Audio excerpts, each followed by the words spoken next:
বাংলাদেশের উপকূলীয় অঞ্চল যেখানে প্রতিদিন মানুষ লড়ে যাচ্ছে প্রকৃতির সঙ্গে। লবণাক্ততা, জলোচ্ছ্বাস, সাইক্লোন একের পর এক আঘাতে ক্ষয়ে যাচ্ছে জমি, ফসল, ঘরবাড়ি আর মানুষের জীবন। সমুদ্রের পানি যত এগিয়ে আসছে পিছিয়ে যাচ্ছে জীবন, পিছিয়ে যাচ্ছে সভ্যতা। গবেষণা বলছে দক্ষিণ পশ্চিমাঞ্চলের মিঠা পানির অঞ্চল ভবিষ্যতে 90% পর্যন্ত সংকুচিত হতে পারে। লবণাক্ততা, ভূমিক্ষয়, নদী ভাঙন, সাইক্লোন, জলোচ্ছ্বাস, পানি সংকট, স্বাস্থ্য সমস্যা, পরিবেশগত হুমকি, জীববৈচিত্র্য ধস, এত সব প্রতিকূলতার সাথে লড়াই করা উপকূলীয় মানুষগুলো যাবে কোথায়? বিশ্ব কি শুনবে তাদের আর্তনাদ? আমি এজে সাগর প্রকৃতির সময়ের আজকের পর্বে তুলে ধরব উপকূলীয় বাস্তবতা ও সভ্যতার অবনমন।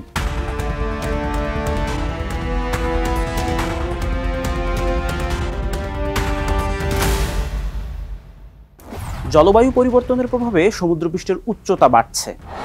সমুদ্রের পানি যত এগিয়ে আসছে উপকূলের মানুষ তত বেশি আক্রান্ত হচ্ছে এবং বাধ্য হয়ে বাস্তুচ্যুত হচ্ছে।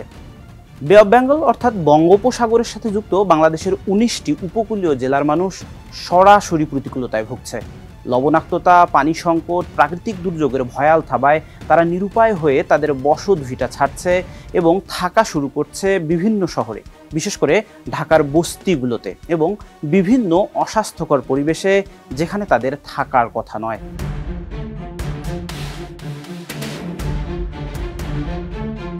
চলুন এবার জেনে নেওয়া যাক উপকূলীয় মানুষের প্রধান প্রধান প্রতিকূলতা সম্পর্কে।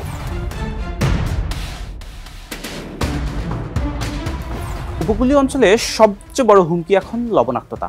জরিপ বলছে উপকূল জুড়ে প্রায় 2 কোটি মানুষ সরাসরি লবণাক্ততার প্রভাবে ভুগছে। সাতক্ষীরা, খুলনা ও বাগেরহাটের পানি এখন বিশ্ব স্বাস্থ্য সংস্থার নিরাপদ সীমার চেয়ে প্রায় 30 গুণ বেশি লবণাক্ত। এই লবণাক্ত পানি শুধু ফসল নষ্ট করছে না, বরং মানুষের শরীরেও মারাত্মক প্রভাব ফেলছে।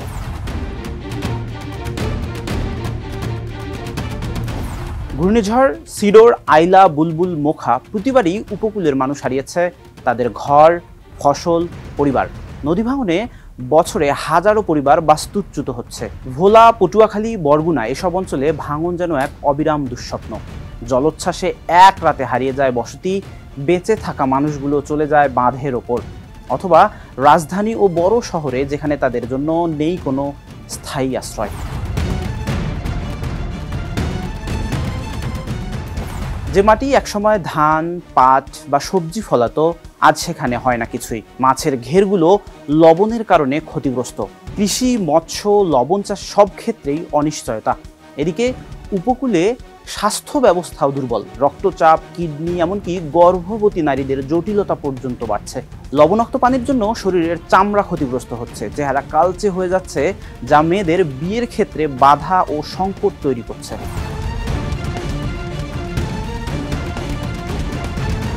লবণাক্ততা ও দূষণে ক্ষতিগ্রস্ত হচ্ছে সুন্দরবনের গাছপালা ও বন্যপ্রাণী। জোয়ার ভাটার ধারা বদলে যাচ্ছে, নোনা পানির অনুপ্রবেশে বিপন্ন হচ্ছে মিঠা পানির মাছ ও কৃষি জীববৈচিত্র্য। প্রবাল দ্বীপ সেন্ট মার্টিনেও লবণ ও তাপমাত্রার পরিবর্তনের প্রভাবে প্রবাল দ্বীপ দ্রুত মারা যাচ্ছে। এভাবে ধীরে ধীরে হারিয়ে যাচ্ছে প্রকৃতির ভারসাম্য।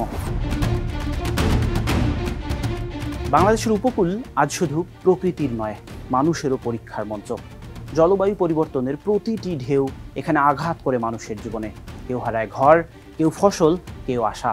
কিন্তু একটাই সত্য রয়ে যায়, উপকূল এখন শুধু সীমান্ত নয়, মানবতার টিকে থাকার লড়াইয়ের শেষ প্রান্ত।